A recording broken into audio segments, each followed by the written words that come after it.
Hola, esta vez vamos a hablar sobre la segunda etapa del curso de literatura que se enfoca en la narración. El género narrativo es el género donde se cuentan historias. Si bien el libro menciona que es el género donde se usa la prosa como forma de expresión, realmente esto no es necesariamente cierto. También se puede escribir narrativa en verso. Sin embargo, siguiendo la idea del libro, es muy común que la narrativa esté escrita en prosa. La prosa es la manera en que nos comunicamos habitualmente en la vida cotidiana, al menos eso es lo que dice el libro. También podríamos definir la prosa como esta línea continua de palabras que no termina o no se corta antes de que termine la línea, sino que continúa línea tras línea hasta que terminamos el mensaje. Ahora, el género narrativo requiere un narrador, es decir, es indispensable que haya una persona o un personaje que cuente la historia. En ese sentido, vamos a abarcar solamente dos tipos de narradores. El narrador intradigético, que es un personaje que participa en la historia, y el narrador extradigético, que es un narrador que no participa como personaje en la historia. A su vez, podríamos decir que hay tipos de narradores intradigéticos. Es decir, hay un narrador intradigético que es protagonista, cuenta su propia historia, hay un narrador intradigético que es testigo, es decir, que es un personaje pero que cuenta la historia de alguien más, y hay más tipos de narradores. Sin embargo, ahorita nos quedaremos con esta idea, un narrador intradigético y un narrador extradigético. Para terminar, quiero decir que esta diapositiva, quiero decir que el narrador extradigético muchas veces está ligado al término de omnisciente también, porque al no participar de la historia puede parecer una especie de Dios o ser que conoce todo lo que pasa en la historia, el presente, el pasado, los sueños, los sentimientos de los personajes, y de ahí que haya una relación directa entre el narrador extradigético y el narrador omnisciente. Ahora, la narrativa tiene una estructura propia, de hecho tiene varios tipos de estructura. En el libro se define una sola y está bien porque es la más simple de todas. Una estructura que tiene un planteamiento, es decir, donde se muestra el problema o conflicto que va a propiciar los eventos en la narración. Y también en el planteamiento se presentan los personajes, la situación que hay en ellos, el mundo en el que viven, el universo, por decirlo así, o sea, las características de este mundo, sea realista o fantástico o como sea. Entonces se sitúa el tiempo y el lugar donde se desarrolla la historia. Ya en el desarrollo, que es la parte que abarca la mayor cantidad de espacio en un cuento, generalmente, ahí se muestra el desarrollo de las acciones que van aumentando la tensión hasta llegar al clímax. El clímax es el momento de mayor tensión o el momento cumbre de la obra donde lo que le sigue es el desenlace. Y el desenlace o resolución es el fin de la historia. Nos cuentan qué pasó con los personajes después de la resolución del conflicto y cómo quedó el mundo después de que todo quedó pues ya resuelto. La trama, en cambio, es decir, qué ocurre en la historia y la forma en cómo se narra esto, o la forma como se narra. De hecho, la trama básicamente se divide en tres formas: a bobo, cuando es la que te cuenta la historia desde el principio; in media res, cuando te cuentan la historia en algún punto de en medio de la acción; y en extrema res, que es cuando te cuentan ya al final, y luego se regresan para contarnos el resto de la historia. Sin embargo, estas especificaciones no están contempladas en el libro, solamente que existe la trama y qué es lo que ocurre en la historia y la forma en cómo se narra. Respecto a los personajes, podemos decir que el término personaje deviene de la palabra máscara en latín y se refiere a que al principio de las representaciones teatrales los, um, los actores llevaban máscaras para, digamos, entrar en el personaje o en, sí, pues, en la manera en que se va a desarrollar la situación con los actores en la escena. Así que los personajes son quienes realizan la acción en la narrativa. Deben ser creíbles y actuar de manera coherente con la situación. Si es algo cómico, pues van a actuar de manera ligera. Si es algo trágico, van a actuar de manera seria, etcétera, etcétera. Por eso los personajes deben tener rasgos físicos y psicológicos determinados, motivaciones, valores, experiencias, que los hagan creíbles, que los hagan, que podamos nosotros saber que lo que están haciendo tiene un cierto peso en la historia y también respecto a nosotros como lectores. Hay diversas clasificaciones de personajes. La que aparece en el libro también es muy sencilla, es decir, que hay personajes principales, quienes son quienes llevan el peso de las acciones centrales en la obra. Sin ellos la obra no sucedería, son quienes viven el conflicto principal. Y los principales pueden ser divididos en protagonistas, son sobre quienes gira la historia, y los antagonistas, que son quienes se oponen al personaje principal. Muchas veces pensamos que los protagonistas son buenos y los antagonistas son malos, pero no necesariamente. Lo único que demuestra esta relación es que el protagonista tiene un conflicto, algo que está viviendo, y el antagonista se opone a él. Sea bueno o sea malo, es lo contrario al protagonista. Después están los personajes secundarios, que son importantes para el desarrollo de la historia, pero no son decisivos. A lo mejor hasta podríamos eliminar ciertos personajes secundarios y tener la historia adelante. Los personajes incidentales, sin embargo, son personajes que aparecen de manera casual o esporádica y son mucho más prescindibles en la obra. Respecto al espacio, pues estamos hablando del ambiente narrativo, se conforma por escenarios, lugares donde se desarrolla la trama y generalmente también tenemos que buscar la manera en que se describen estos lugares. Y lo que sucede con estos lugares es que cuando se describen, podemos hablar de lugares geográficos, de localidades, ciudades, espacios, podemos hablar de un cuarto de baño o de una recámara, de una cocina, podemos hablar de un restaurante, de una playa, podemos hablar del limbo, o sea, cualquier espacio es, digamos que puede ser descrito y puede albergar una historia. Ahora, desde el punto de vista psicológico, es cuando estos espacios, es cuando estos lugares influyen, ya sea en los personajes o en el lector, abarcando sus emociones o influyendo en sus emociones. En la situación que se presenta hace que el lector o los personajes que están en este ambiente se sientan de tal o cual manera, nerviosos, alegres, impulsivos, desesperados, etcétera, etcétera. Digamos que van conforme a la narración, dándole peso e influyendo en los personajes y a veces también en el lector. En cambio, el ambiente sociológico se refiere a toda una comunidad, a los valores, ideologías, normas, modas que, que afectan a una sociedad por completo, a una comunidad. Y entonces, esto también lo podemos ver reflejado en las obras literarias.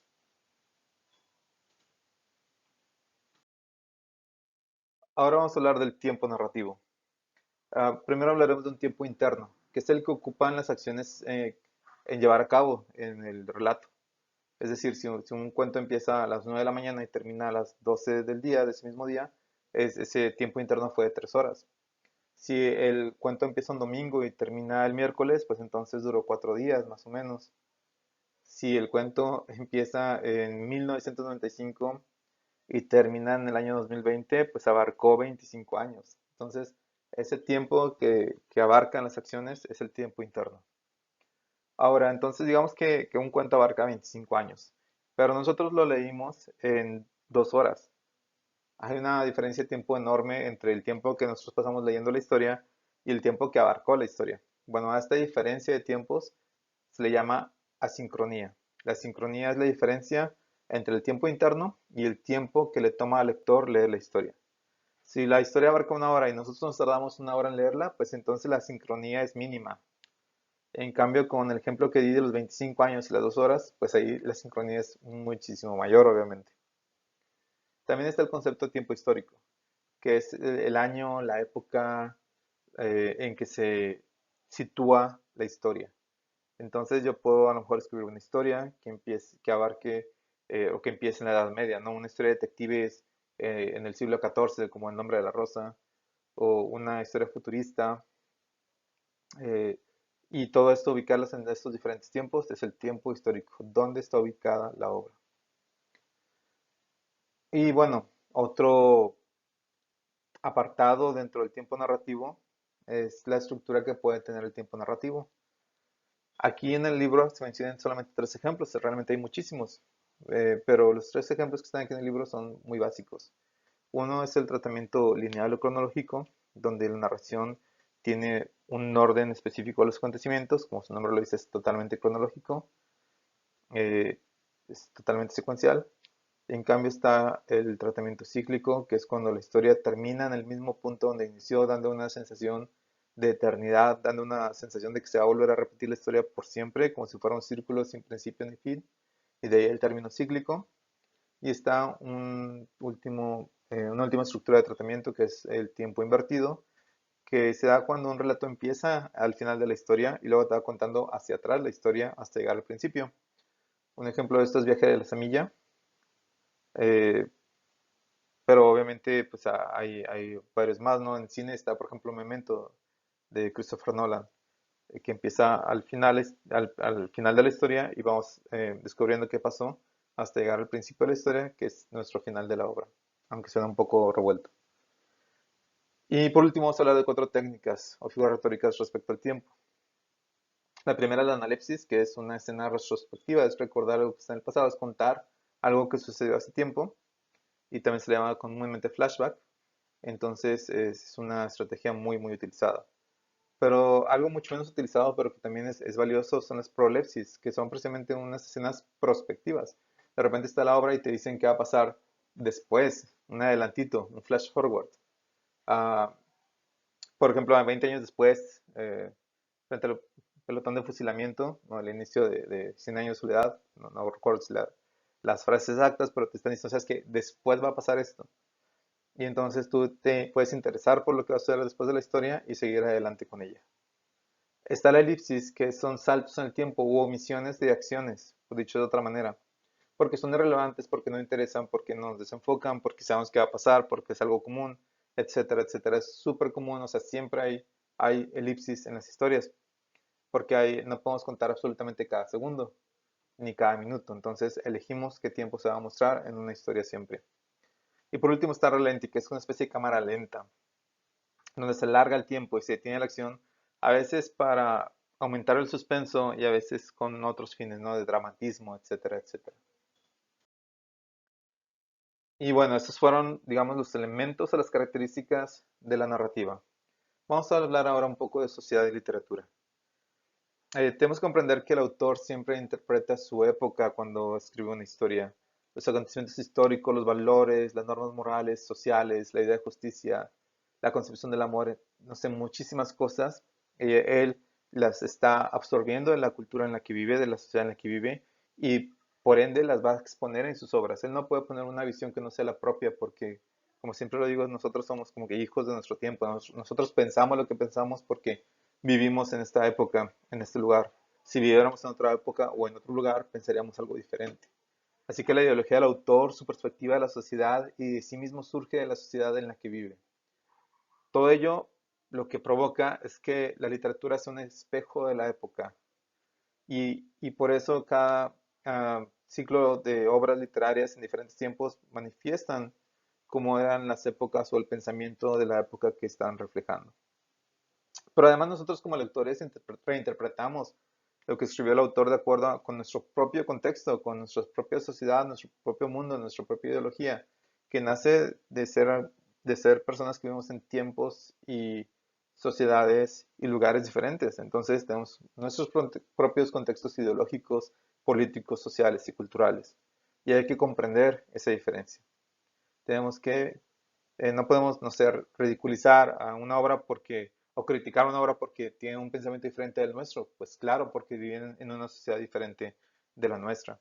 Y tenemos que entonces saber establecer cuál era el pensamiento de dicha época para saber por qué se dice lo que dice y ahora sí a lo mejor poder criticar un poco al pensamiento, pero no a la obra en sí, sino pues que digamos que tratar de comprender cómo los seres humanos hemos ido evolucionando o involucionando en nuestra forma de pensar.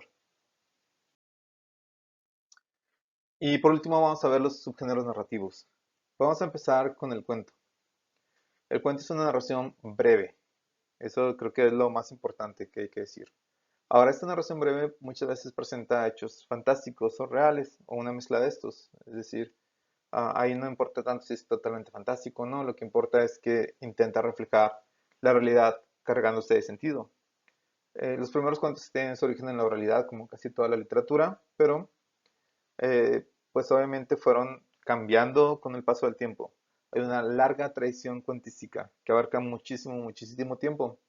Y por ello las formas en que se han escrito los cuentos ha variado enormemente. Así que no podemos analizar todos los cuentos de una misma manera.